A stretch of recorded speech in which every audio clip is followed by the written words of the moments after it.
Hello and welcome to Into You, the podcast where I take a deep dive into getting to know the best you. My name is Adam Straughan, and today I have with me somebody very, very special, and I know this is going to be a great one. So he is a psychologist and has a doctorate in health psychology and clinical science from the Graduate Center of the City University of New York in New York City. As a therapist, he specializes in cognitive behavioral therapy and aids his patients in exploring the internal and external obstacles that stop them from reaching their life's desires. He is also passionate about sexual health and sex education, the actual education, not necessarily the hit series on Netflix, and has his own YouTube channel dedicated to discussing sex and sexuality. He is also the co-host of his podcast, The Obsessables with Justin Perez, and is the biggest Alanis Morissette fan that I know. It is my absolute pleasure to welcome to the podcast Dr. Thomas Whitfield. How are we doing, Tommy? I'm good. It's so funny that you mentioned sex education because it is literally on the screen to my right now. No way. I started watching it this week, and now I'm on episode 6 of season 3. It's a great show. So good, I really like it. Yeah, I like it a lot.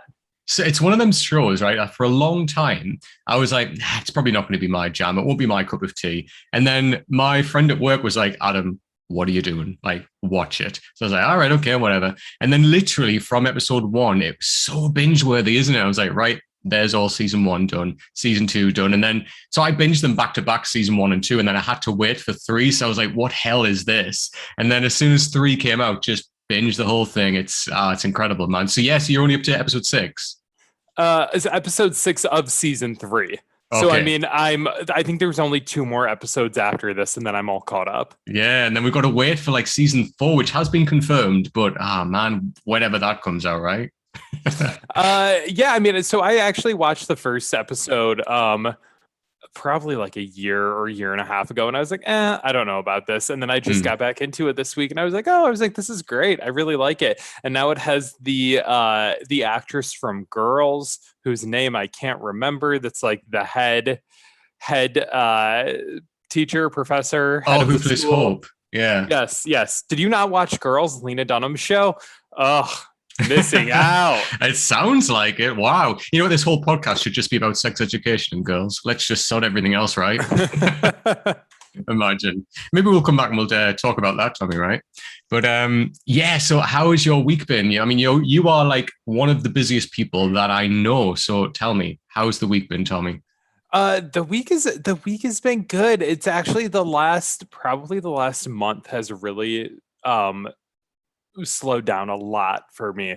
For the last 9 years, I've just been in school and working full time simultaneously, and then finished getting my PhD, and then had to do all these hours for postdoc, had to take a licensing exam that we have here in the States, and just finished that back in July. So since then, it's sort of been okay, finally fully licensed, finally done with school, and able to just sort of see patients and not have to do 18,000 other things at the same time. So it's been really nice. I've had more time to just kind of relax and spend time with the dog and play some video games and sort of feel like a balanced human being, which has been a struggle all through graduate school.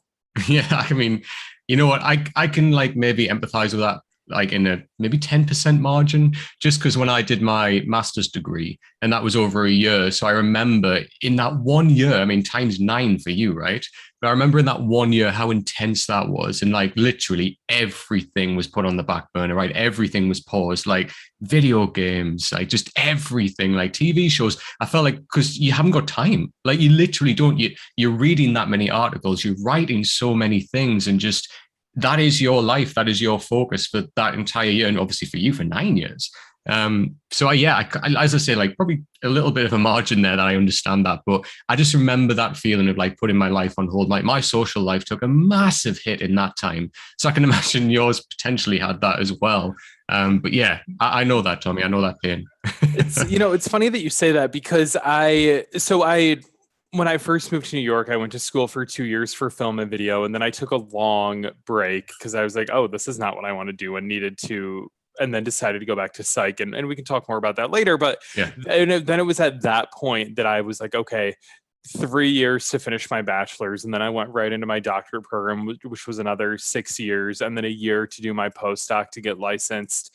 But it was, you know, because I'm 37 now, so when I went back into school, I think I was 27, 28, and my total social life has changed Mm. since then, and I don't have as many friends as I did before, and even the friends that I do have, I just don't hang out in the same circles, and I'm not really sure how much of that has to do with me just having been really busy for almost the last decade, and how much of it has to do with just going from your late 20s to your late 30s, and really your social sphere just like changes. Yeah. Like, you keep the people around that are really important to you, and everyone else just kind of falls away.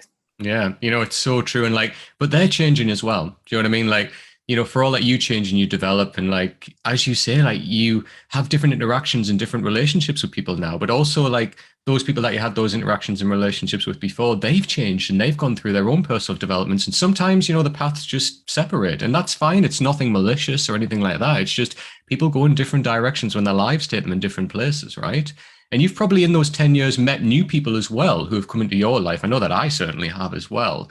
But I always have a core group of friends who are literally, they've been my friends since, God, probably I was like 10 or 11. And it's funny how they're always like my constant, like for all that way, whichever direction we go in our lives, they always seem to be like the center that I come back to. And we still get on and we still hang out. I've literally just arranged a Halloween party with them literally 5 minutes before I came on to do this. So it's nice, right? And you probably have people like that as well who are your constant that you always come back to and have that strong relationship with, right? Not people that I've known since grade school, really. Like, there's a couple people I keep in touch with. Most of the people that I'm really close with that are Mm. like my constants are people that I met when I, almost 20 years ago when I first moved to New York. Mm. But where you lived there your entire life. Yeah, that's correct. So, like, I moved from Michigan to New York, and for people who don't live in the United States, that's a good 12-hour drive or Yeah. like 3-hour flight. Oof. So, and I went from a very small town to the biggest city in the United States. Mm. So I just, I don't have those people around, but perhaps if I lived in the same place where I grew up, I would still have some of those connections from people in grade school. Yeah, and that's absolutely fair, man. That completely makes sense. I mean, yeah, as far as I've moved away, I mean, I went to Manchester when I did my master's degree. So that's like, a couple of hours drive down the road. But again, like I had the luxury of being able to drive back, and like I was still, relatively close comparison to, the distance that you're talking about there. I mean, that's crazy. So of course that makes sense. But yeah, like, so Tommy, as well, you've been going to see Miss Alanis Morissette quite a lot recently, right? I am. So she just finished her Jagged Little Pill 25-year anniversary tour, which technically it was the 26th year, but because of COVID, everything had been pushed back. Yeah. I had so I only had tickets to 3 shows, and Only. well, I say only 3 because my friend Derek had tickets to 20 What? on this tour, and he had front row center for all 20 of them. Oh my Um, God. he actually just posted a video the other day that at the end of the 20th show, her team came up and gave him her one of her harmonicas from the tour that she No had used way. to play Hand in My Pocket, because they've all seen him in the front row like every single show.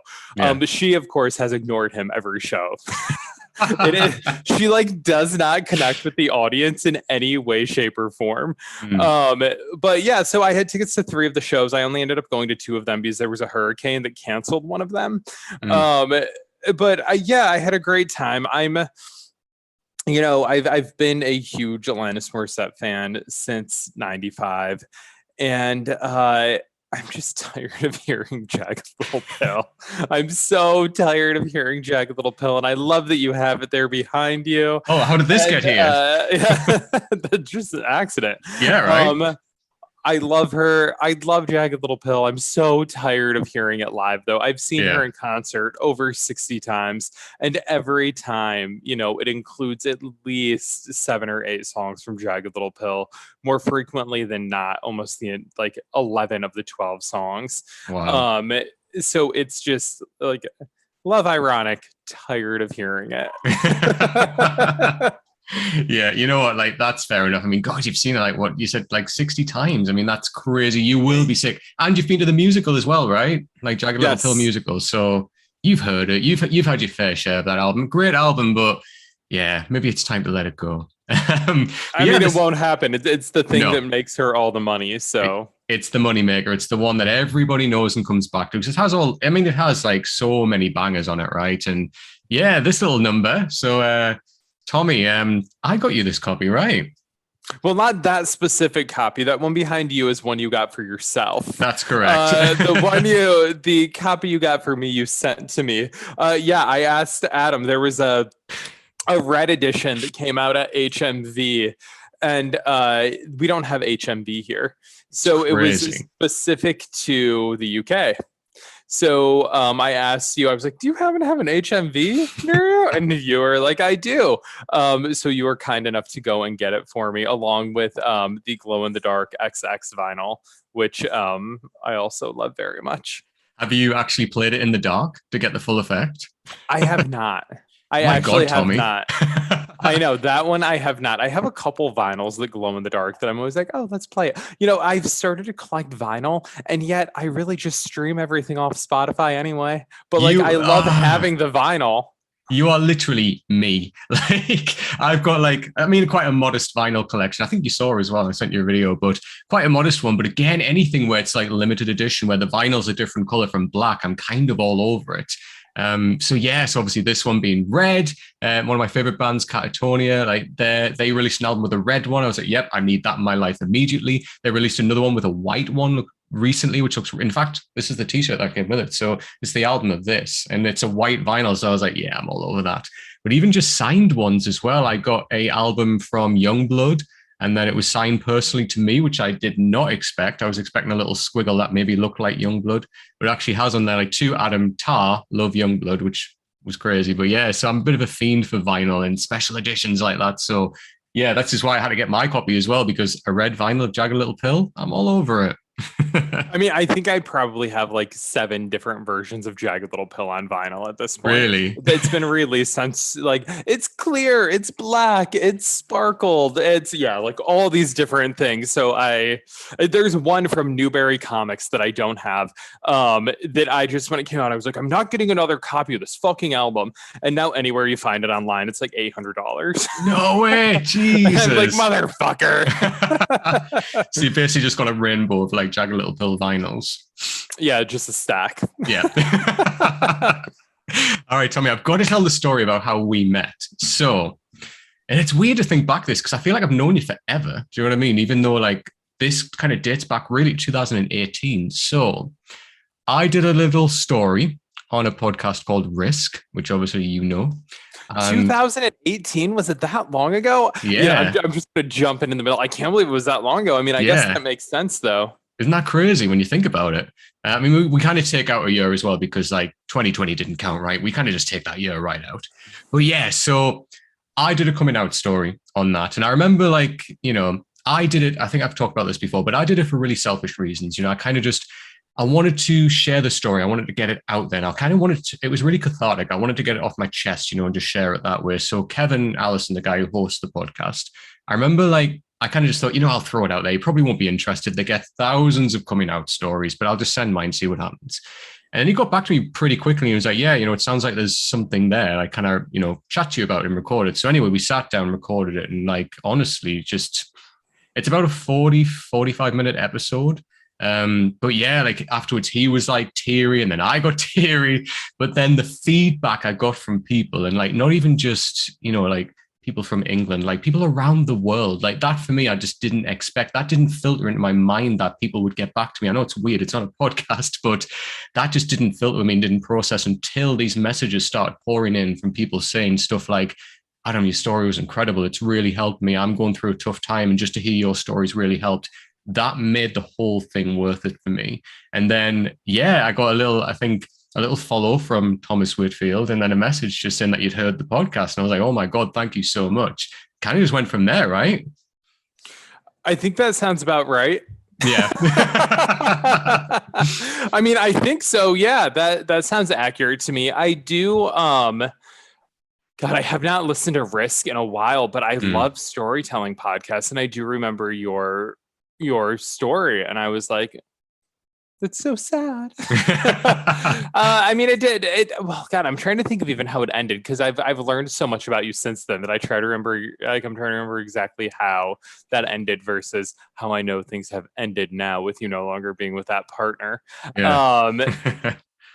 Yeah, I mean, I think we all have like fucked up coming out stories, and then we have these shows like Sex Education where everybody's just out and nobody gives a fuck. And I'm like, is that really what it's like now? I Like, do know. people just like not care anymore? I know we came out at the wrong time, Tommy. We should have just came out like now. Yeah, I should have just kept it in until I was 37. Yeah. I would have been very happy. That would have been fine. Can you imagine? Jesus. Yeah. So like the story kind of ended where it was like a 180 really, where it completely flipped on its head, where there was a lot of like a darker period that I talk about in that story, and then it just completely flips where it has a really happy ending, I guess. But as you say, I'm not with that partner now that I obviously describe in the story. But yeah, it has a happy ending. That's the main thing. It has something that doesn't just leave you on a dark note, so to speak. But yeah, it was crazy. And then we've just kept in touch since then. So yeah, we've always chatted. And obviously, come December, when I come to New York, we'll get to meet in person, which I'm very excited about. It is funny to think that I haven't technically met you in person. Yeah, isn't that crazy? And there's so many other people. Like when I actually do come to America in December, there's so many other people that I've done podcasts with and kind of just interacted with, where they've been like, yeah, like let's just meet up. And there's gonna be like about 5 or 6 people. I'm like, oh my God, I've only ever known you as an online presence, and now we're meeting up. And I've seen everybody like face to face like this, so I know it's not just some catfish. But yeah, it's gonna be fun. I'm looking forward to it. You can show me your America, Tommy.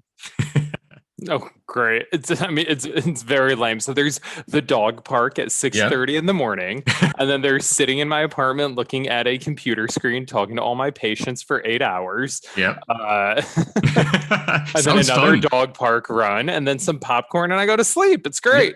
Yeah. I love the specificity of like popcorn. just that. Have you got little looks with you there? Oh, there. You can just see them there in the background. No, this is actually Clyde. Oh, right. I just saw some legs.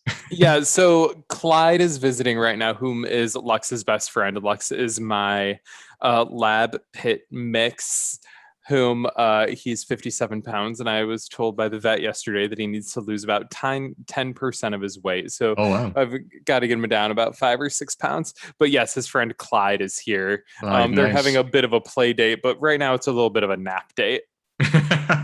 God, who doesn't love a nap date, right? All right, Tommy. So let's get all into you. So obviously, before you became the kind of psychologist that you are now, let's go back in time. So let's get to know Tommy from, well, baby Tommy days, I guess. So let me know, Tommy, like, so obviously you said you moved to New York. So where did it all begin for you? Like, where are you originally from? Where did you grow up? Oh, it's so funny that you sort of said baby Tommy because it instantly like makes me want to hug my inner child. Feel like it's gonna be okay, buddy. I'm Everything's gonna here. be fine. I So I grew up in Michigan in this really small town called Clare. It's about 3,000 people. So I mean, very, very small. I have two older sisters. My parents got divorced when I was like 11, 12-ish. My mother had brain surgery right before that, where they actually like cut open her head and took out part of her brain. Wow. She had artery vein malformation, so they were cutting out these arteries and veins that could have exploded and would have killed her. But following the surgery, she was like a very different person because you cut into someone's brain, and believe it or not, however much you believe in spirit or this or that, you remove part of someone's brain, you're gonna fucking act different. Yeah. And she was a very different person afterwards, and my parents got divorced, and then it was just everything sort of flipped upside down. We were a very like typical lower middle class Michigan family. My father was a school teacher, my mother was a stay-at-home mom. um and and then it all just kind of got flipped upside down. My mom was a different person. My parents got divorced. My sister started arguing all the time.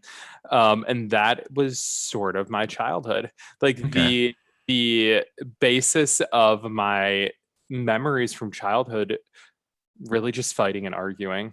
Yeah, man, that sounds And tough. I, as the youngest, I'd always wanted to be like an entertainer when I was a kid.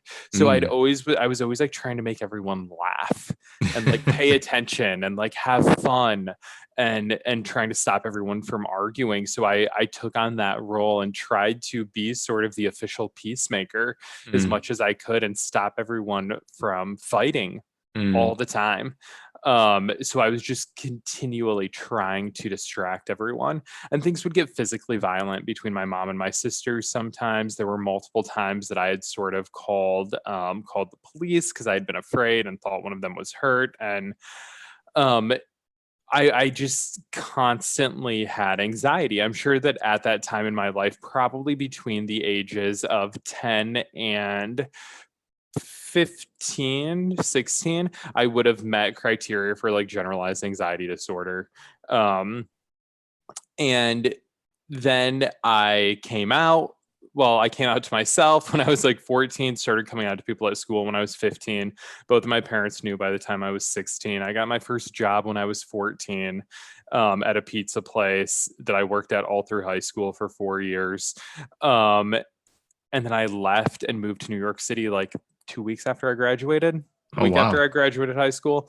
So it's funny to me when you say like who is baby Tommy, because I could have told you anything and those are the things that I lead with, because I think that those are sort of the most defining moments of my life that have ultimately led me to being who I am now. Mm. And when I think of my childhood, like yeah, there were happy moments where we had Christmases, but like I don't think of them. Like my Yeah. mind instantly goes to these more I guess honestly traumatic sort of events that I think have defined everything that I am. Mm.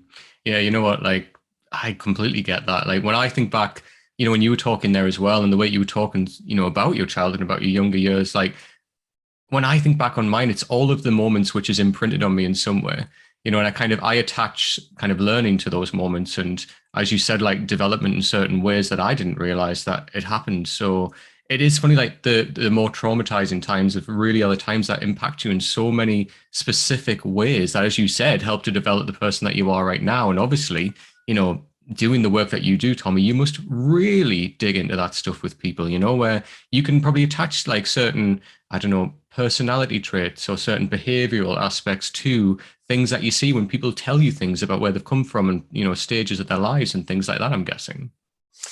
Um, I think so. I mean, because of my background and my childhood, I think that's one of the reasons that I am a good psychologist. Mm. Um, I don't think that you have to have gone through things like that to be a good No. psychologist, but it is for me, I grew up trying to make other people happy, and I grew up sort of taking care of my mom. Mm. And I moved to New York, 19, went to film school for 2 years. Then I went to acting school for a few years. And then in my mid 20s, I was like, if this stuff doesn't pan out, like, what am I going to do? And I Mm. had started going to a therapist when my parents got a divorce when I was 11, 12, in and out of Wow. therapy for a couple years there with my sisters. And then when I came out, my mom wanted me to start going to a therapist. And then when I moved to New York, I had gone through this big breakup and I was super depressed and was having some thoughts of self-harm when I was like 19, 20.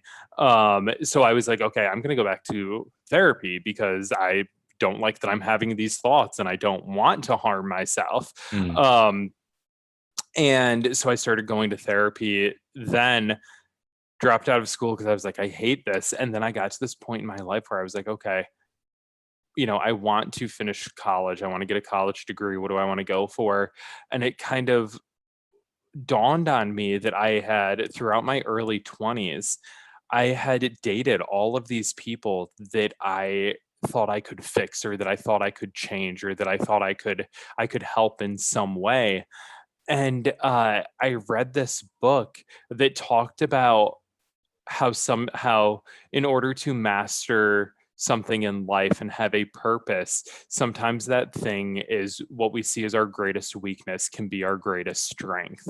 And I thought at the time that like my weakness was that I just kept dating people that I thought I could fix and that I thought I could change. And I was like, oh, well, I've grown up trying to help people and change people and fix people. And like, you can't do that with people that don't want to change. What would it be Mm, like if I got trained and actually, use that power for good instead of evil? And it kind of dawned on me of like, okay, you know what? I think I need to go to school for psychology and like see what that's all about. So it was essentially like I grew up in this house where I had to fix people. I had to take care of things. I was always trying to make people feel better. And it just became something that is so innate to who I am that mm. it wasn't going to stop. So I needed to just find a way to make it work for myself instead of letting it destroy me, because it was destroying me that I had this urge to do it all the time for people that didn't want it. Yeah, what an interesting like take on that as well. It's almost like the being the Pagliacci of the family, really, and then kind of deciding, right, actually, how do I do this professionally, and how do I actually help people? Yeah, like kind of better themselves. And then you obviously chose that pursuit of psychology. Like that's what an interesting way to get into it. Like, and I think I mean, we'll get into little bits of when I share some of my experience with therapy with you as well later on, but that's really relatable for me in many, many ways. That kind of feeling of, wanting to make sure that other people are okay, almost putting like other people's happiness before your own. I think that's really, really, really interesting. What an interesting pursuit and with that you actually chose to get like, to get into psychology. That's fascinating. This is the type of thing that I love to hear, like how people made the decisions and informed decisions to get into the pursuits that they're into now. And that's fascinating, Tommy. That's really interesting. So obviously, you now as Dr. Thomas Whitfield, your focus is health psychology and clinical science. So I just want you to break that down for me a little bit, Tommy. So tell me about these two fields. Like, give me an overview of what they're all about. Yeah. So most PhD programs, at least here in the States, I can't speak for over there because I have no idea what education is like over there. I'm sure it's much better. So usually with PhD programs in psychology, there are clinical degrees and there are research degrees. Mhm. And health psychology and clinical science is a mix of both clinical and research. So along with doing all of the research things needed for a PhD, I also did all of the clinical things needed for a PhD. And the specific training looks at the sort of symbiotic relationship between our mental health and our physical health and the role that they play in each other, really. So we see a lot in research that when people have more physical health problems, they have more mental health problems and vice versa. Wow. Okay. Wow. So that's like literally mind blowing. So it's like a minefield of information that it's like such grandiose like subjects that you're looking at there. So it I is mean, that. and it's really as simple almost as like when people are under a lot of stress, Yeah. they are more likely to get sick. Yes. So it I boils mean, down. like that's a very direct way of sort of looking at it. My specific research was around sexual health, so Yeah. I looked at a lot of of symptoms of different types of mental health, anxiety, depression, body image, as predictors for sexual risk behavior, Mm, engaging in sex without condoms, yeah. um, and specifically among gay and bisexual men. Okay. So So that very directly sort of like, a lot of research finds that if you have more symptoms of anxiety and depression, you are less likely to use condoms.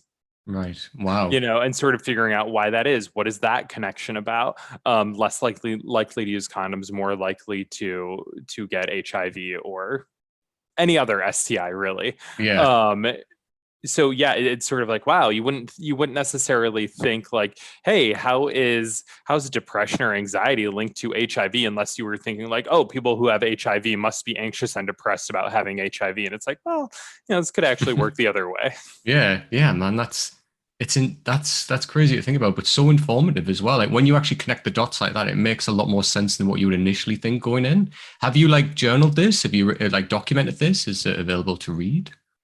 Oh yeah. Yeah. I mean, I have like 20 research articles published on pre-exposure prophylaxis, which Mhm. is the, do you guys have that over there? I'm assuming you have PrEP over there. Yes, yeah. Yes.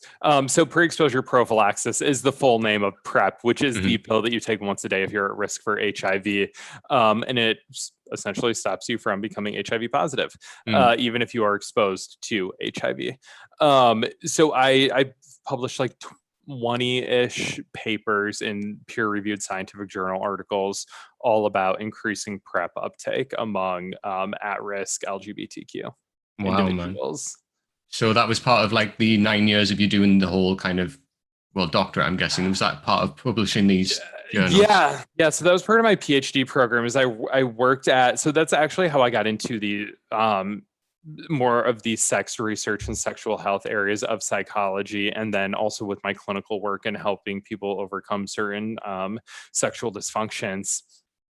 I needed an internship when I was in Mm. undergrad to be able to go to graduate school. So I got on my university's website and I was like, what labs are here? And I found this one that at the time had been called the Center for HIV Educational Studies and Training. And I was like, oh, I could do an internship at a lab that's all about sex. Like that would be cool. Yeah. And then my eyes were really opened up to this entire research field that I didn't realize Mm. existed. So there's a lot of sex research. It's an enormous field, and the lab that I worked at was just about HIV. Yeah. And we were pumping out papers and had millions of dollars in funding from the National Institute of Health and National Institute of Mental Health. And it was, I mean, it seems like such such a small part of what could be considered sex research or Mm. sexuality. And it just opened my eyes to this entire world. And then I got into the PhD program, continued to work at that lab. I started teaching the psychology of human sexuality as a college course Mm. throughout, I think, for 3 or 4 years while I was doing my PhD. Nice. Yeah. Yeah, it's so weird to look back on because it all seems like it's very weird getting a degree that takes so long to get, Mm. because you kind of just keep going forward. Yeah. And by the time you get to the point of being like, I don't know if I can fucking do this anymore, you're over the halfway point, and it's like, well, I'm not Hmm. stopping now. Yeah. It's funny, isn't it? Like as you say, when you look back and you think, God, like that's everything that I've done. It's weird, like on a tiny scale again, but even just when I've been doing interview podcasts and when I kind of introduce some of the guests and I kind of give that little blurb at the beginning about what they've done and who they are, sometimes people even say to me stuff like, oh wow, Adam, like, you just kind of summed like up my last 10 years of my life there in like 5 sentences. And they kind of forget how much they've actually done because, as you say, they're so focused on just keep going. I kind of get that to a degree with my job as well. Like, it took such a long time in terms of training. Obviously COVID kind of affected timescales and things like that, but when I like sit here now and think back to like day one of starting training compared to where I am now, it's such a journey. Like, and you just kind of forget almost everything that you've had to go through, every single hurdle and obstacle you've had to overcome, all of that learning you've had to take, and just how much your mind's been blown as well, which obviously, has happened to you when you said there, when you went into that field of research thinking, oh yeah, I can go in and just, research about sex. And then suddenly it was this massive kind of gaping landscape of information and new information for you to learn and explore and research. So that's I really incredible, thought you were man. gonna say, I thought you were gonna say this gaping hole of research, and I was like, I literally edited myself in my brain to stop I saying saw it. I that. saw it. I was like, he almost said, then he decided not to go with it. Did my eyes kind of do this for a second? A little bit, something like Yeah. that. Yeah. You had mentioned before, sort of like how, your life trajectory changes, other people's life trajectory changes or stays the same. And you're like, I'm going to keep going. It's funny getting a graduate degree because by the time I finished my doctorate, 90% of the people I knew had a doctorate, so it didn't even Mm. seem like a big deal to have one. Yeah. And my graduation was during COVID. I didn't even get to fucking walk for my doctorate, Oh which no, sucks. Tommy. I'm like, yeah, everybody I know has one. It's not a big deal. It'll come in the mail. It's fine. Oh no, I got it in the mail. I just didn't get to walk and wear the pretty gown. I know, right? Oh man. And there'll be no opportunity for that. That's kind of just come and gone, right? So there was supposed to be, and then it got canceled because of the Delta variant. So then they just did an online thing, and I was like, I'm not fucking doing an online No. thing. People Like, like sitting there with like caps on and yeah, I've had this thing for over a year. I'm not gonna sit on some online Zoom for 2 hours. I'm can you good. imagine? Everyone's there's like clapping, like with little scrut. No, just no. We ain't got time for that, Tommy. It'd be so weird.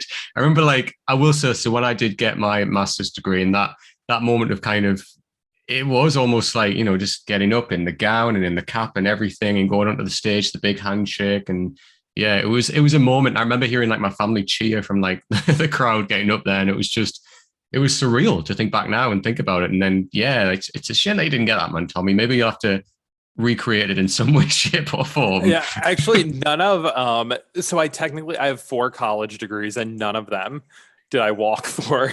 What? You've never had the experience, oh man. No, nope, not since high school. You didn't get to make an emotional speech like on a stage or anything. No, just myself and my stuffed animals. In the mirror every night. Yes. So as well, Tommy, so you said that you have a big focus on, sexual health, which obviously we'll get into as well in a bit. But one of the things that you specialize in is cognitive behavioral therapy. So this is huge. So obviously, can you, just explain for people that might not be aware what, CBT is and like the methods behind that? Yeah. So if you go to a therapist, there's a very high likelihood that you have no idea what your therapist's theoretical orientation is. The vast majority of times when I talk to patients and ask them what kind of therapist have you been to in the past, they're like, I don't know. This is kind of some stuff that we did. What does that sound like? And CBT is different from a lot of other therapies in that it is very structured. So all of my sessions begin with an agenda. We set the agenda. My patients have homework that they do between sessions. Some of them better than others, and we have very specific goals for things that we're working on. So some people, when they go to therapy, they kind of just want to go in and explore and figure out what's going on. And CBT is much more goal oriented. So the basic framework for cognitive behavioral therapy is that we have events that happen to us. And because of these events, we have an emotion that comes up. And that emotion is comprised of our physiological experience and the thoughts that go through our head. So our physiological experience can impact our thoughts can impact our physiological experience. And then based on what we're experiencing, we engage in a behavior. So, for example, if I am walking down the street and let's say, we'll use this. I'm walking down the street and someone yells, "Hey, faggot," at me. I could instantly feel a plethora of different things. So I could feel, let's say that the emotion that comes up for me is anxiety. Yeah. What I'm probably going to notice is my stomach is going to have some butterflies in it. My heart rate might increase. Perhaps my face might get a little bit redder. My neck, I could become angry. And I could be thinking, if I'm experiencing anxiety like that, I'm probably thinking I'm in danger. I need to get out of here. What's going on? I'm afraid. And then the behavior that I engage in is going to be something that's going to help that anxiety to go down. So some people may have learned that a way to deal with their anxiety is to yell back at the person. Some people might run away. Other people might just keep walking like nothing's happened. There are a ton of different behaviors that you could engage in, but they're likely based on the thoughts that you have. So let's imagine that the scenario is the same. Someone is walking down the street, someone yells, "Hey, faggot," and the person starts laughing. Because maybe they think, "Oh, I must know this person. Oh, this city's so funny.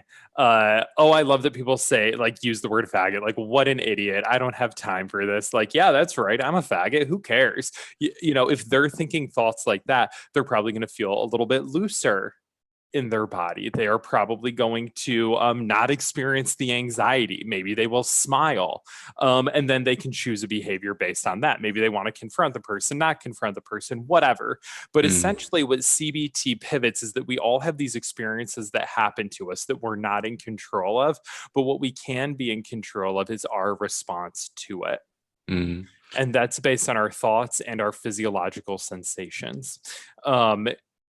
So I train people how to talk back to their automatic thoughts and how to control their physiological response so that they can behave in a way that is more adaptive for them and how they want to behave.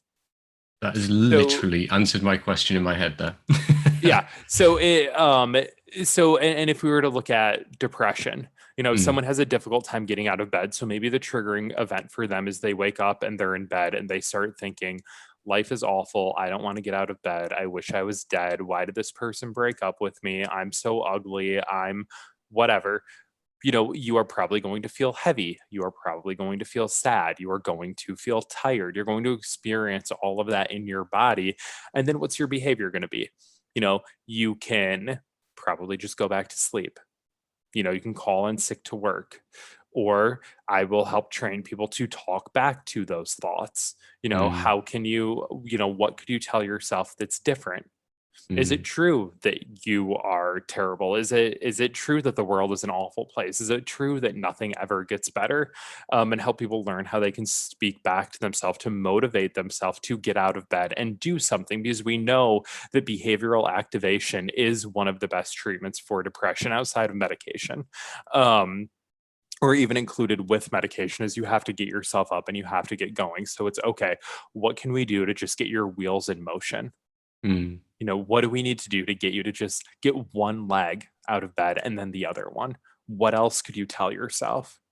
For anxiety, it's a lot of, what are you experiencing in your body? How can I teach you to breathe differently? How can I teach you to pay attention to the world around you in a different way so that you are not focused on your anxiety? Because a lot of times when people have anxiety, they think, oh, fuck, I'm experiencing anxiety. I need to get rid of this anxiety. I need to get rid of this anxiety. It's Mm, uncomfortable. I don't like it. How can I get rid of it? And yeah. then people end up engaging in behaviors that have short term pros and long term cons, which is sometimes when you see like someone who maybe picks their skin or pulls their hair. There are these short-term pros of like, well, when I do that, it feels good. I have a little bit of a release. And then they just keep doing that when they experience anxiety. So long-term, they just keep doing that. Short-term, little bit of anxiety goes away when they do it. It's oh god, that's fascinating. It's well, I think one of the big things that you've highlighted there is like that body and mind connection, and like how the mind is obviously, the body is responsive to the way that the mind feels. So I mean, again, like thinking back, like I've had times when I've been so stressed when I've had like a million things to do at once, and because of that, I feel like my breath going really rapid. And there's times when I've been young and just not really understood that and thought, why is my breathing suddenly like this? I need to focus on this. I haven't got time to think about that. And the reality is it's the body being responsive to how stressed I am in that situation. And it's so easy to overlook sometimes because your mind is you're almost separating your mind and your thoughts from your actual body in a way, because you're Mm-hmm. so focused on this task that you have to do that you forget, no, the body's been responsive to you freaking out a little bit, Adam. Let's just calm down a little bit. But that's so interesting, Tommy. So as you said, when you said, it's goal based, you can see that there where, for example, the example you gave where someone's lying in bed and it's like, right, what do we do to help you get just one leg out of bed, two legs? And when you have clients, I'm guessing it'll be something along the lines of when you say, right, so we will try this in place, try this, go away, this week, try this. And then when we come back in the next session, we'll then talk about how that felt. And, were you able to do that? I'm guessing those are the type of goals and everything that you set with clients, right? In some ways, yes. Yeah, Okay. in some ways, yes. There's usually a long-term goal, and then we have steps along the way that we are going to do to get there. So, sort of like if you wanted to train for a marathon and you wanted to run a marathon, you're like, Mm, okay, how can we get you going half a mile? How can we yeah. get you going a mile? How can we get, until you're going after that long-term goal? Yes. Yeah.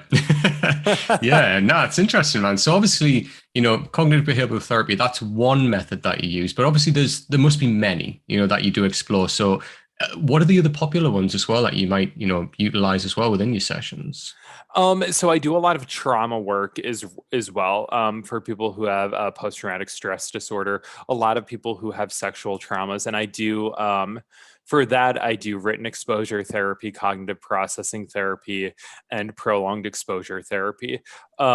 It's three different types of therapy that all have a similar goal, and they all work in a different way, but to help someone take their trauma narrative and sort of put bookends on it so it has a beginning, middle, and an end. Because often when people go through trauma, they focus on the worst part of the Hmm. trauma.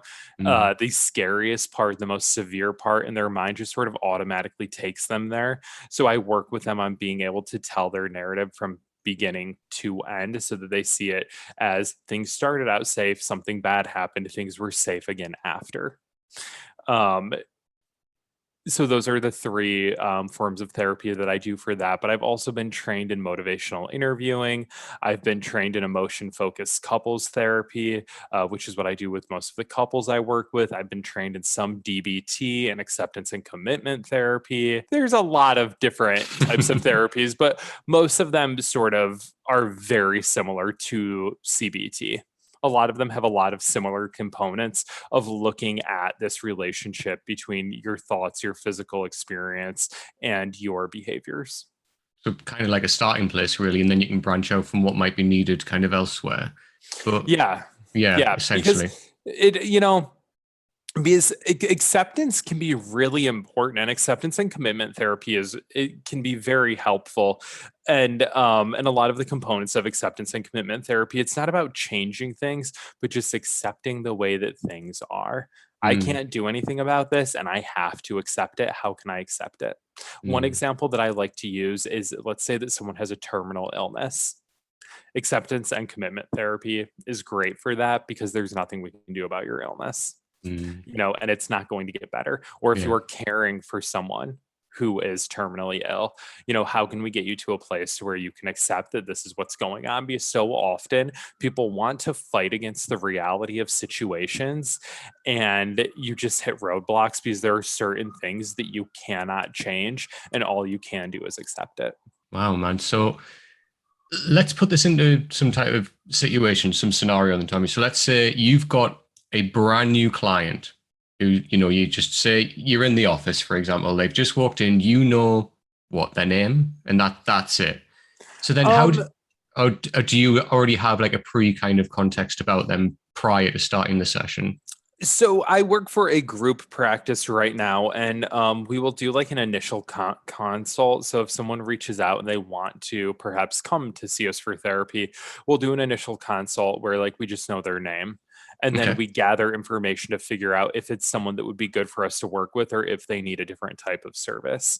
So because I work in private practice, if someone is presenting with suicidality or past suicide attempts or frequent in and out of an inpatient hospital, Mm, we refer them out for the most part okay. because we just don't have the resources Yeah. for that additional care that's needed.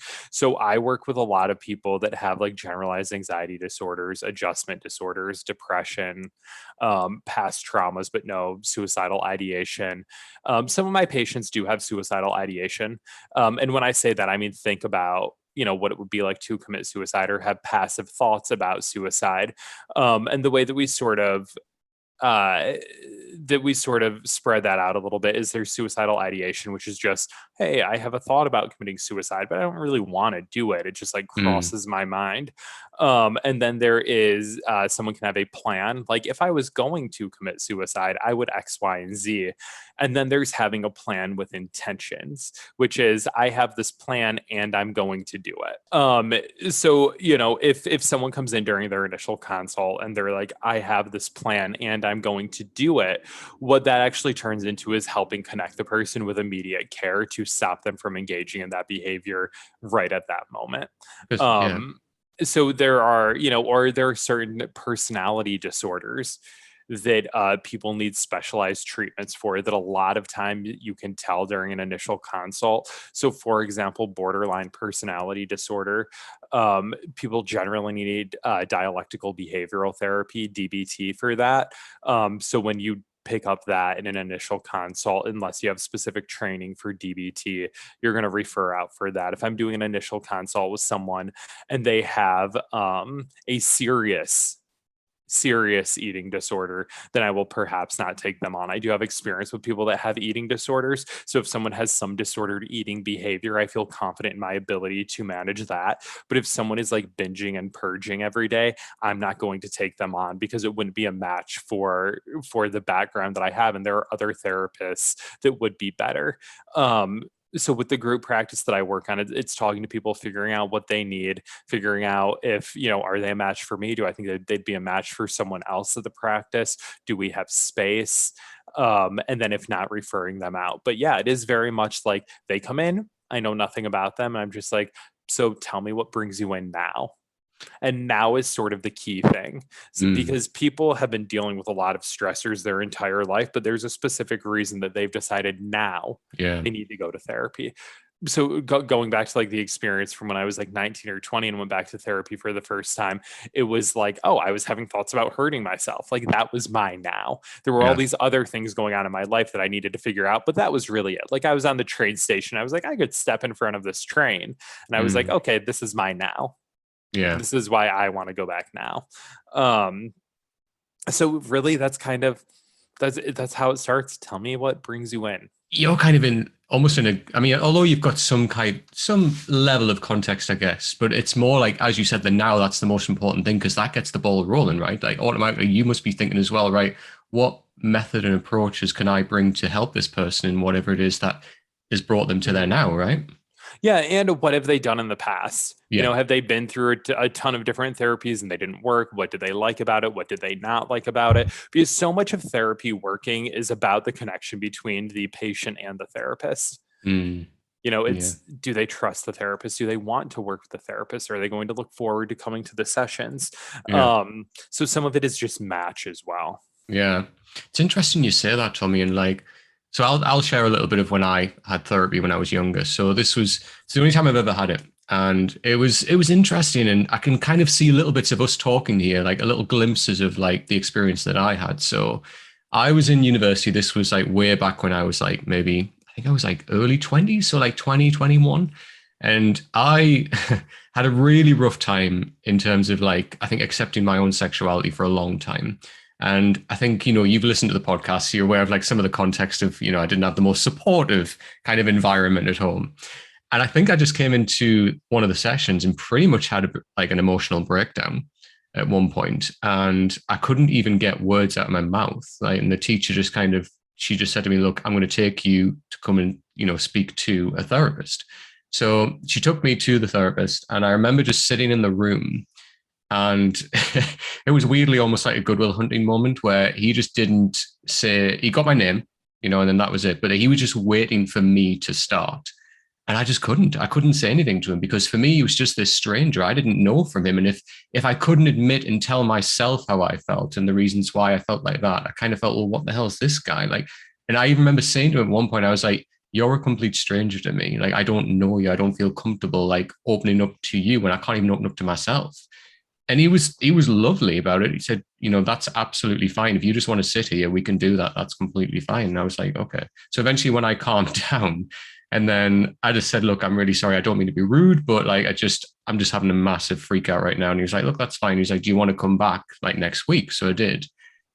And when I went back and obviously like spoke to him again and started to, what I really found interesting in him is that he always let me start the conversation. So he never kind of started with, how are you or anything like that. It was just, we'd sit down and he would just look at me, and he just waited for me to start.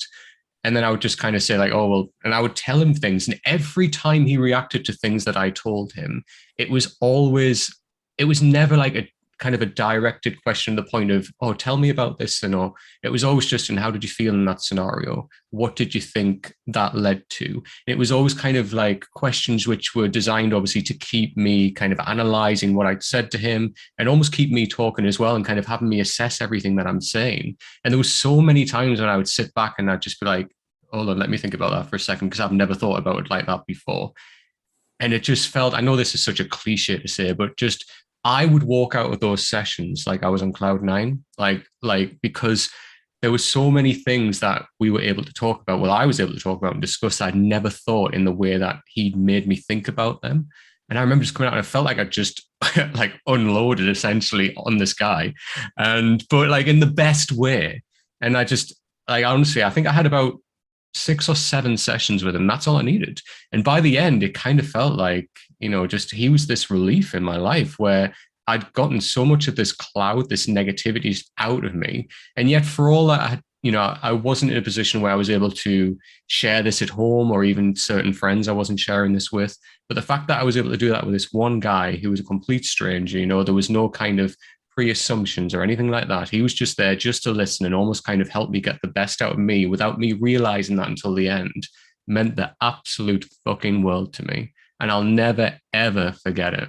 And it's just one of them things that when I think back now, obviously with us talking now, I'm kind of getting little glimpses of what it is that he was doing.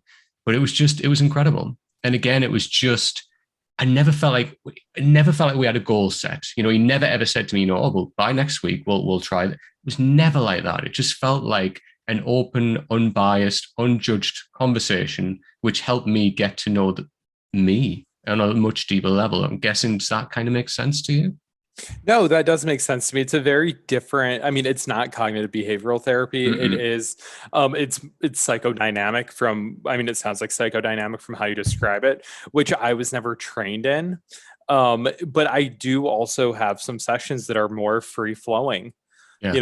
but I am always sort of conceptualizing it from a CBT perspective, which I Mm. do think sort of like um, shadows underscores a lot of the questions that I have for patients.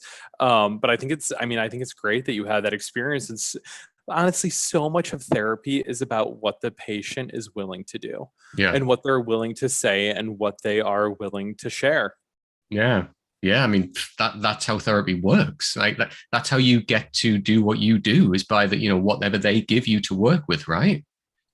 Yeah, I think sometimes people don't know that. I Yeah. think that sometimes people think that I have some sort of a magic power that Mm. is, that I'm going to just be able to wave some wand Yeah. and they are going to just get it. Yeah. Or I'm going to be able to make them happy or make Hmm. them less anxious. And it doesn't work that way. You have to be willing to come in and really take a hard look at yourself. Mm.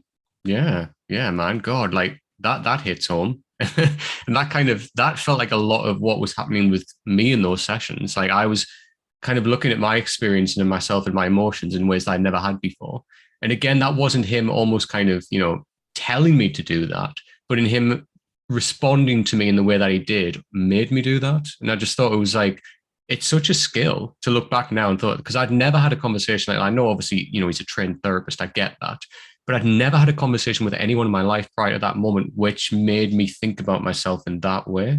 And it was just incredible. But I mean, you must have, Tommy, like, because you see, different clients. Sometimes you see what, like 8 or 9 a day. So Mhm. the dynamic in that, I'm guessing, hour that you have with them, like it must change and differ compared to every single person. I'm guessing, right? Yes and no. Okay. So my sessions are 45 minutes. Okay. They're very compact. Um, it you I do go back to back. Sometimes it's closing a window, opening another window because they're just that Yeah. back to back. And sometimes you don't know what you're going to get Yeah. because I will go from someone telling me about their sexual abuse to another person telling me about how they had a little bit of anxiety on the phone with their boss, Mm. or they ran into a friend and had anxiety. And then the next person will be a couple that's like, should we get a divorce or should we, have a threesome? It should, it's very Like that. back and forth. And that does happen every now and then where I go into a session and I'm totally blindsided with something that I was not expecting. But I Yeah. would say that the vast majority of the time, I sort of set up my schedule so that I have certain patients next to each other because I Mm. have an idea of who they are and how they feel. And Yeah. I know, like, okay, I can put this session in here. It's generally consists of this, this, and this. Whereas this other session takes a lot of energy out of me. And I need to not have, this other session Yeah. next to this other one. Mm. Um, you just kind of learn what you need as a therapist and what sort of space you need before and after certain sessions because some of them just are more draining than others. People have different demands of their therapists. Yeah.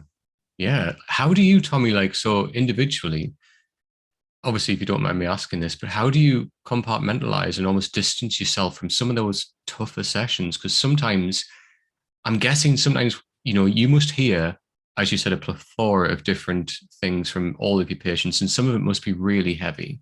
How do you separate yourself from that when the session's over? So that's a very good question, and I don't know. Okay. Uh, I think that's a great question. I It just doesn't stick with me. I Okay. care about my patients very much. I wonder about them sort of between sessions. They cross my mind. Like anyone else that I know Yeah. in my life, I will see a meme and think of them. I will, like because they're people that I spend a lot of time with, a Yeah. lot of very close time with. So they do cross my mind, but I don't worry about them. Mm, I trust that the work that we're doing is the work that we need to be doing, and that I've done in our session what I can do in that session. And I don't think that it's my responsibility to make sure that no one ever feels pain. yeah. Yeah. It's sort of my responsibility to help them process pain when they feel it, but I don't look at it as though I have to protect them from having experiences. And if I Mm, thought that I needed to protect them from certain experiences, then I would probably worry about them a lot. yeah. Um, but I'm also aware that my worrying about my patients is not helping them. Of course. If Yeah. I'm addressing what needs to be addressed with a supervisor or this or that or a colleague or whatever, I don't, me worrying about Hmm. what could be happening to them is not helping them. Of course. Um, so I think that for whatever reason, I am uniquely sort of capable of just not letting it stick to me. I have colleagues that I think it sticks with a little bit more. I Yeah. don't think that says like a good thing or bad thing about No, no. either of us.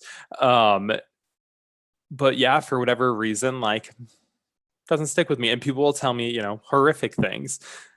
Uh, just doesn't bother me. Yeah. Just does not bother me. Yeah. It's kind of like an innate skill, really.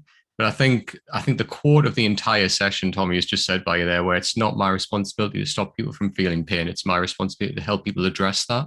I think that is so, so right, so powerful, so strong.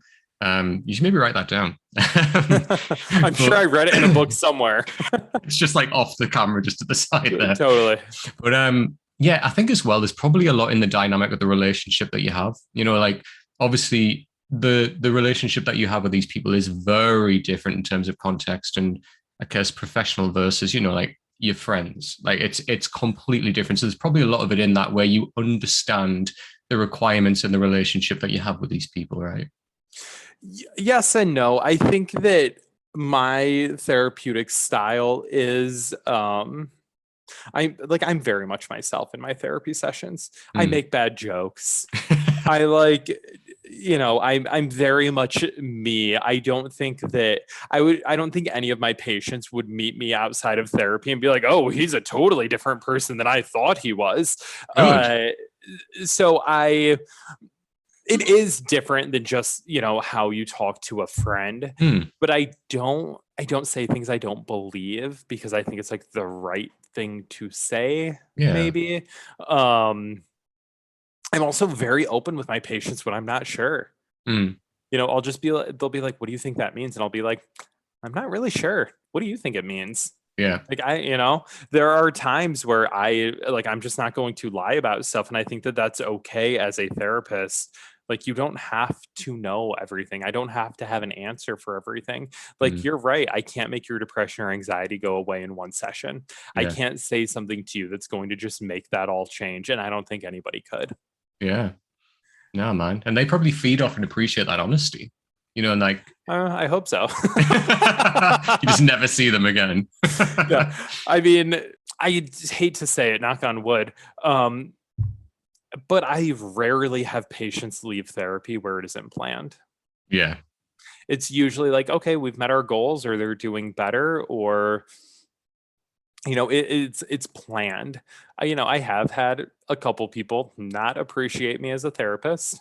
It happens the way Yeah. that there are other people you might go to. You could go to a primary care physician and be like, I don't think I want to go back there. I didn't like something about the person, and it happens. Yeah. That's natural. That's a way of life. We're not all going to get on with, you know, every single person that we interact with, right, and their approach to things, that's just natural. You've got to expect that. And sometimes it's good when your patients are frustrated with you or get upset with you if they bring it up. Mm, Because I actually love that. I love it when a patient comes in and they're like, I felt this thing for you. Because I'm like, okay, let's talk about it. yeah, Where else in life does this come up for you? What does yeah, that mean? Like you left and you were mad at me and yet you came back today. Why? yeah, What is it like to be upset with someone and tell them? mm, Um, yeah, because all of that, the way that people act in therapy is generally how they act in their life mm, for the most part. There can be people that are very guarded to begin with in therapy and then open up, but in their life, they're very guarded. mm, Um, but usually the way that people act towards therapy is how they act in life. And yeah, sometimes that can be not even sometimes, that's always really important to show back to the patient. If there is a patient who cancels all the time, mm, you address that with them. What are you doing canceling? Like, what is this about? Do you not want to get better? Do you not like coming? Is it scary for you to come? Do you cancel your other appointments? I had a patient that I talked to about this person canceling their appointments, and then the person came back and said, I've been canceling all of my doctor's appointments. I have not had this, or this done in years. I'm like, okay, so you're just not prioritizing yourself. And mm, then that person came back and had, gone to the dentist and found out they needed work and had gone to this other doctor and needed something else. And, so even that in itself can sort of be an intervention of like, you're canceling all the time. And you could look at it and be like, why are you canceling? What's wrong? Do you not like our therapy? But really, it's the person just not prioritizing their own health and needs. yeah. And it's interesting as well that because as you said there, somebody could bring up where they might not be impressed about, with you about something. And yet rather than just being like, okay, well, that's that. It's like a challenge, isn't it? But you make them challenge that concept and like so that they explore it in their own Mhm. minds. It's almost like sometimes people get so caught up in, I've got this thought about you, and then that's full stop. That's Mhm. definitive. And it's like, well, actually, no. Like just because you have this thought doesn't necessarily mean that one, it's right, or two, that that's the end of the road. Like, let's explore that. And then sometimes I think that does break people's barriers down when they're like, huh, yeah, actually, why is that? And that's therapy, right? Yeah, absolutely. Like a patient gets upset with you, you're like, okay, what is it about what I said that was upsetting to you? Mm. Where else does this show up in your life? Oh, when you get upset, you respond to everyone like that. Interesting. What is that about? Yeah, If I was ever to actually offend a patient or upset a patient, of course I would address that and yeah, apologize. And of course. um, but the vast majority of the time, what you're seeing is just how someone sort of interacts with everyone in their life. Yeah, yeah, man, absolutely. I mean, it's just a reflection of them. 100%. That's what it is. But as well, Tommy, let me ask you about. So we talked about this a little bit earlier on, but I want to dive deeper into it. So you also are passionate about, sexual health and sex education, both the Netflix series and the actual education. So like you obviously said you've got a focus as well. You did a lot of work with like within HIV, you said earlier on there. But what are the other fields that you focused on within sexual health and sex education? So the college class that I taught was basically like sex ed for adults. So it was almost like a 101 class in Mm, that it just covered a ton of sexual topics, everything from anatomy to STIs to sexual trauma, to sexuality in the media. Um, and then I mean the all of the research that I did was on HIV. yeah.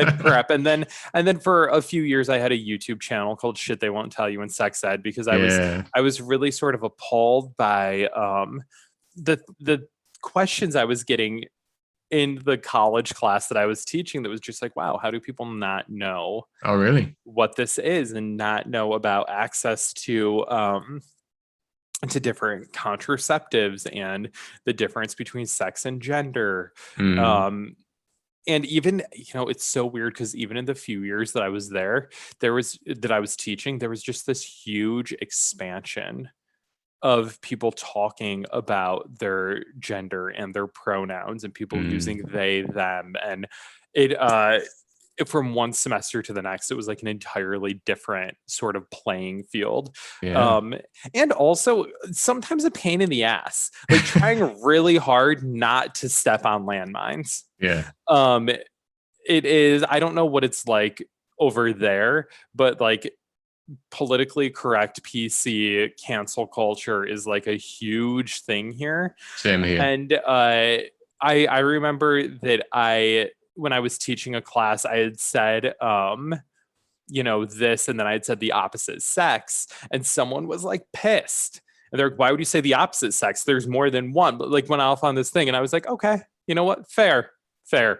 However, I was just throwing out, Yeah. this thing, and this was probably like 5 or 6 years ago, just when all of this stuff was sort of beginning. And then from that point on, I would just say another sex, this versus another sex, or a different sex.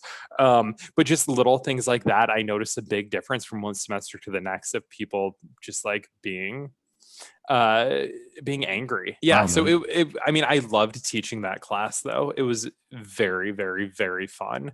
I got great reviews on Rate My Professor. Um, it was really good. Yeah, man. I mean, as well, like what you've highlighted there, obviously, like, because you've been studying for 10 years, essentially. Things that's changed in that time must literally be like, oh my God, like, as you said, 5 years ago, we weren't even like addressing this. And now it's like such a big focus.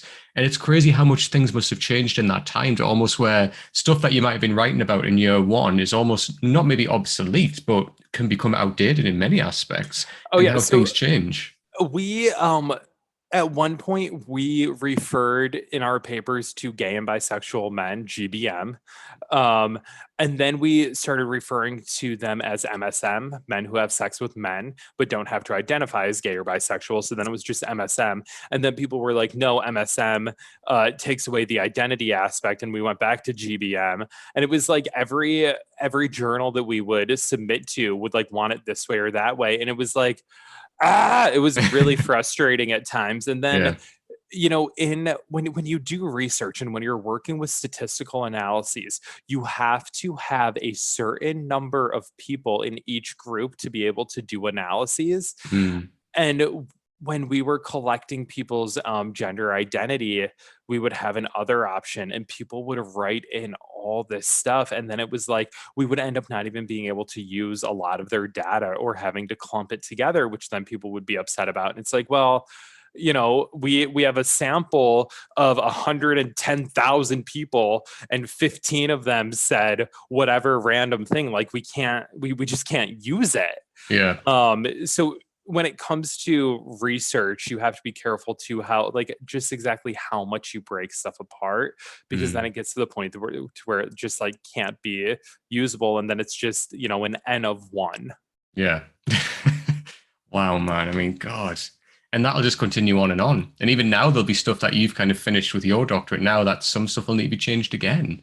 But I mean, that's just the way of like research and the way of culture. Absolutely. My dissertation, I finished a year, or I guess 2 years ago at this point. It's 220 pages. Ooh. And totally outdated.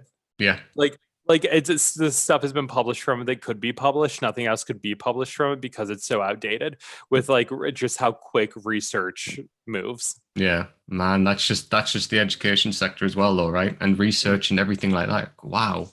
I mean, even the stuff I wrote in my dissertation, a lot of that will be outdated, and that's just primarily focused on theater and performance. But that has just evolved so much from back in 2013 when I wrote that. So it's just crazy. Like when you think about that now, how outdated that'll be. But that's the way of life. That's the way of research, right? But your YouTube channel that you mentioned there briefly, so shit they won't tell you in sex ed, it's kind of taking a bit of a hiatus right now. Are you going to return to it, do you think, or just kind of leave it? That's a good question. It's been about 2 years since I posted a video. Maybe a year, maybe more, like a year and a half. I did it a lot through graduate school, put out a new video every 2 weeks. And then when I started my internship, and I was working at a hospital and just working like 50 some hours a week, and just like did not have the time, I put it on the back burner. And I don't know if I don't think I'm going to go back to it. Okay. I don't know. I feel like I'm proud of the episodes that I put out. I Mm, think they're good. I like them. I don't know how much more I have to say about it. okay. And to be honest with you, it's really disheartening when you put all of this work into something and then people don't see it. So, like Mm, a lot of these videos, I put like, 20 hours into between researching, writing, filming, editing, and then it gets like 200 views. yeah. And it's just like disheartening. And it's like, I have a PhD. I'm making good money. I have patience. I don't need to be spending, Mm, even 10 hours a week working on this thing that yeah. not very many people are seeing. So it just kind of seems not worth it to me right now. If I could do it in perhaps a different form, Mm, I would, but I just don't see myself going back to it, which is, a little bit sad for me to say because I really did enjoy it when I was doing it. mm, Um, but it just got to the point where it was like the costs were too high for yeah. what I was actually getting from it. Yeah, that makes complete sense. And that's fair. That's totally fair. I mean, you enjoyed it for that period of your life when you were doing it, and that's fine. It's still there. Also, like a lot of the videos just so I do have a few videos that have like over 100,000 views and that have arguably done well. Yeah. Um, But a lot of the comments on them are just so fucking rude. Oh, Like people on really? YouTube are such assholes. Tell Like, me about it. like this guy's a faggot. Why is this gay guy talking about contraceptives? I did like a video series on abortion, based on research, and a lot of the comments are like, "Why is there even a guy talking about abortion?" And I'm like, "I'm talking about research about abortion," and just like making fun of what I was wearing and what I looked like and all this stuff that I'm like I'm putting out videos to help you guys like not get STIs and HIV and have unplanned pregnancies and you don't like my t-shirt, like go fuck yourself. I don't have time for this. Like I'm a fucking doctor. I don't have time for this. As you change your t-shirt. Mhm. No, that's absolutely fair, Yeah. Tommy. I mean, yeah, I get that. I mean, the videos that are there, I think they're great. I haven't watched every single one, but I mean, I've even contacted you about one of them before. Like, I think they're great. They're really informative as well. And as you say, like, it's not about what fucking hell what t-shirt you're wearing or that the fact that in some of the videos you've got long hair and then other ones you've had your hair cut. It's not about that. It's just about the content. What is this man saying? Not what is this man wearing? That's YouTube through and through, though, right? You can't avoid that shit. It yeah, I mean, I haven't even I've taken a big hiatus from most social media. I haven't actually done a grid post on my Instagram in I think a year. Wow. It has been a very long time, and in part just because I'm like I was starting to feel like I was selling myself, and I'm like, why I don't like this, but I do kind of like it, but why do I like it? And I don't know. I don't Yeah. know. Oh, we all have that at points, don't we? When we ask ourselves, what am I getting from this? And like, I think Mhm. just breaks from stuff like that are healthy, though. Yeah, yeah. Yeah. Sometimes you just need to do that just to stop and think, right, this energy that I'm putting into this, I can put that, a lot of that into something else that I'm going to get so much more back from. And sometimes those lead to the best things, like the best choices that we make. And sometimes it is literally just off the cuff like that. When we think, God, I'm putting, as you said, like 10 hours, 20 hours into this. And, what realistically is the response I'm getting from this? But like, how do I feel about it? What am I getting back from that? And I could just use that energy, use that time and put it into something that is so much more beneficial for me, even if nobody fucking sees it. If it's more beneficial for me and helps me develop and I enjoy that time in a much better and more, I guess, therapeutic way to a degree, then fucking hell, like, let's do that. Let's jump on that bandwagon. Yeah, yeah. Yeah, I'm right there with you, man.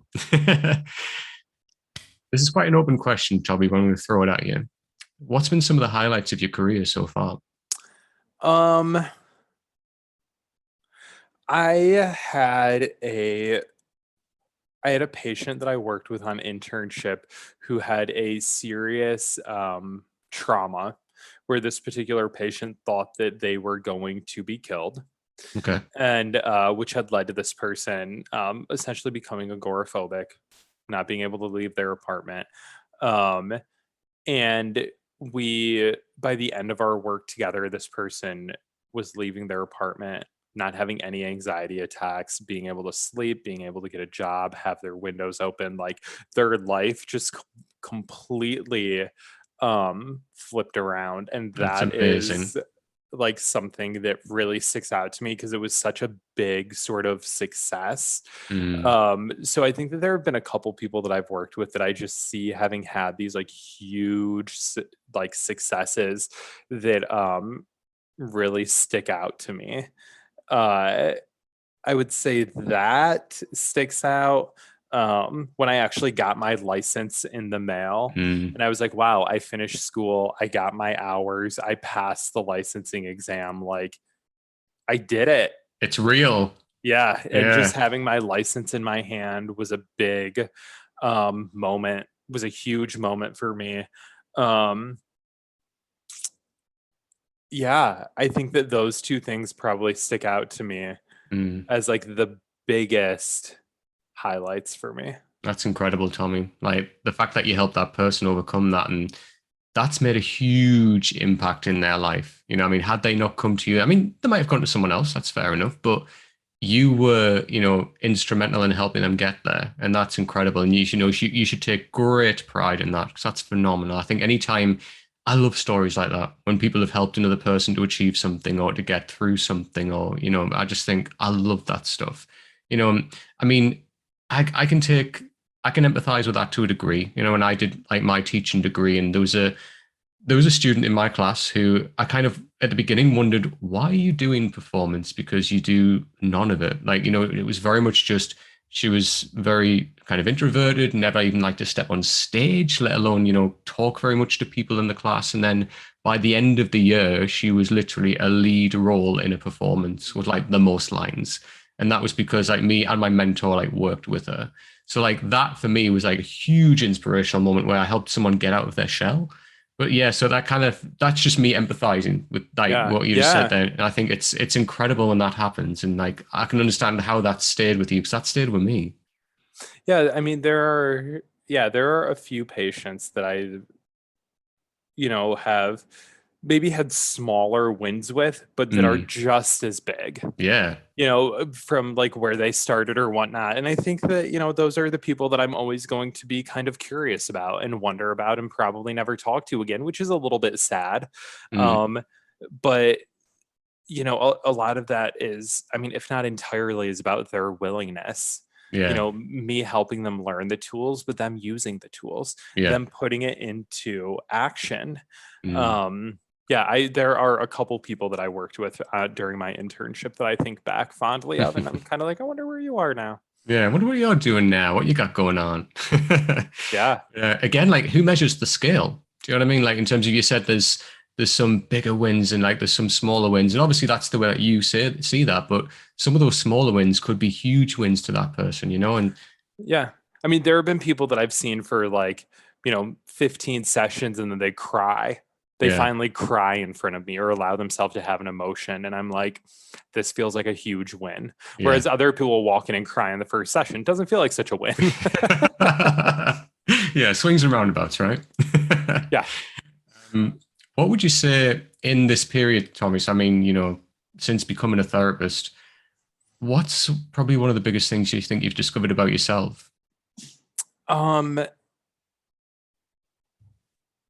that I can do things.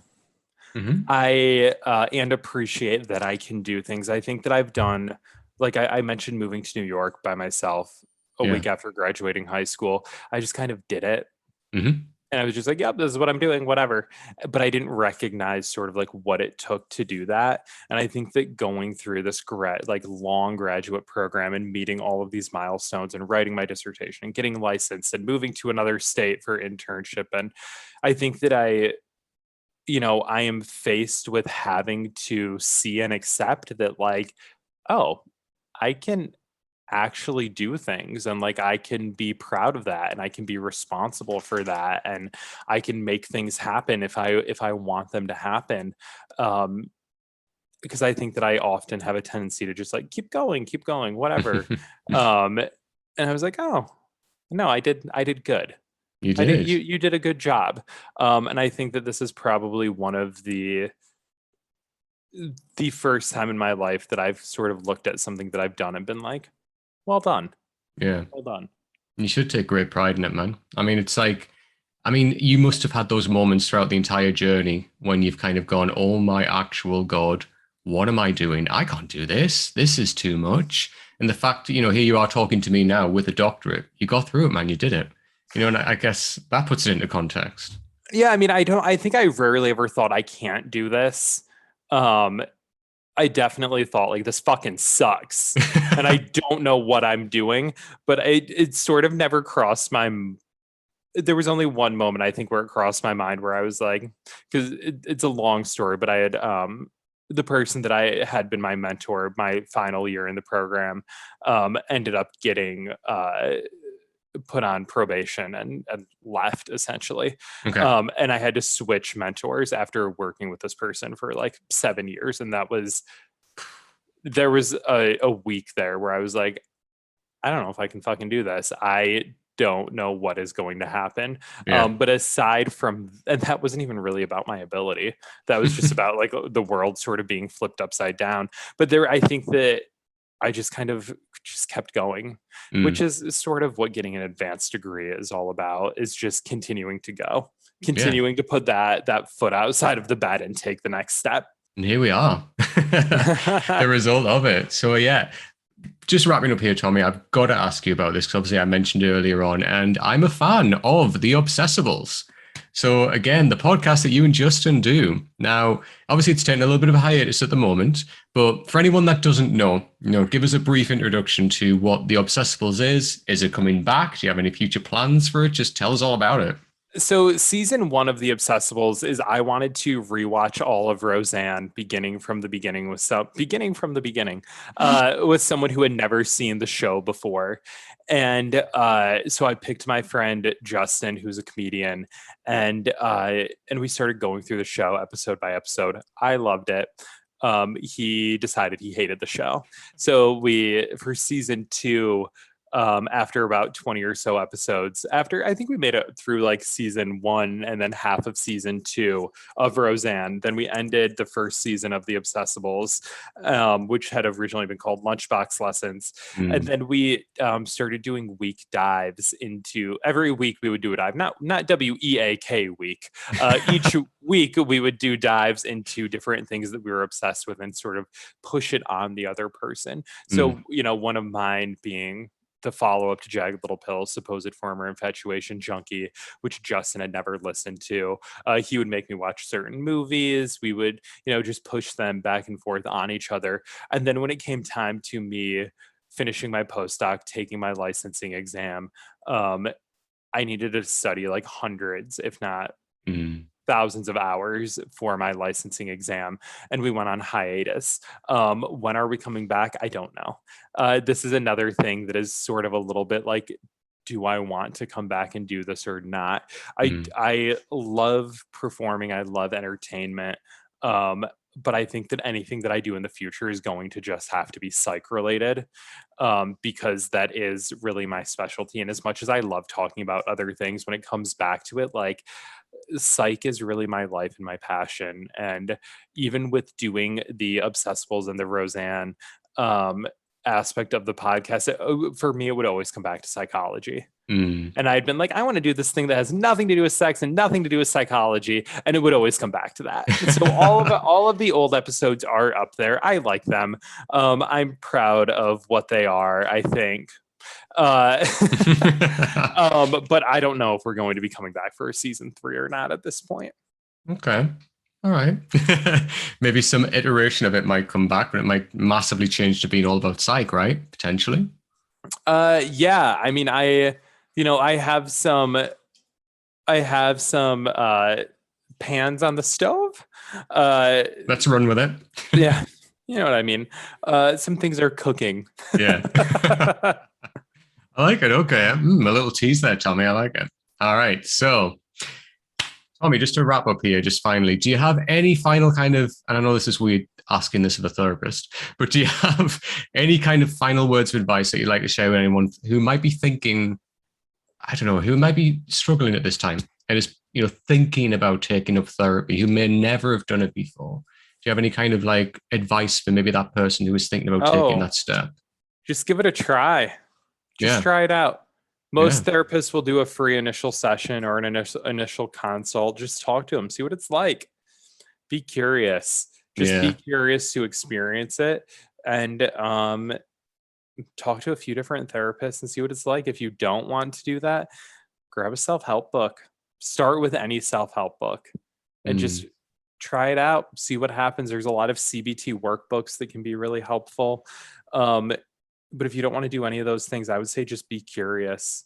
Be curious about yourself. Be curious about the world. Be curious about the people around you. Tell me that. Perfect. Nothing to add. Couldn't say anything better myself. All right, Tommy, where can everybody find you on? I know you said like you're taking a bit of a hiatus from like, certain social media, but where can people find you? Yeah, so you can find me on Instagram at @Whitfield PhD. Although I haven't done a grid post, I put a lot of stuff in my stories, and I'm always willing to sort of talk to people and chat with people. And you can find Shit They Won't Tell You in Sex Ed on YouTube. You can also go to sexedbythomas.com. And then the Obsessables you can find wherever you get your podcasts. Yeah, that's it. That's everything. I was like, where's he going next? Yeah, I don't know. I did think my OnlyFans. Drop it like it's hot. Yeah. So okay. So as Tommy kind of hinted there, so this is obviously Into You podcast. So you can find us on all streaming platforms. So wherever you get your podcasts from, type in Into You podcast. You will find it there. You can find me on Twitter and Instagram by typing in Straughan87. Type that in, you will see my face, and that means you have found me. So again, Tommy, I want to say a big thank you for taking the time to have this chat with me. I've really, really enjoyed this one, man. It's been so informative, so lovely to spend time with you again. And just as always, to chat to you. It's always a pleasure. Thank you for having me. Good to chat with you too. And I will look forward to seeing you in December. Yeah, right. That'll be incredible. Maybe you'll see drunk Adam after like one drink. Who knows? Anyway, all right, everyone. Take care.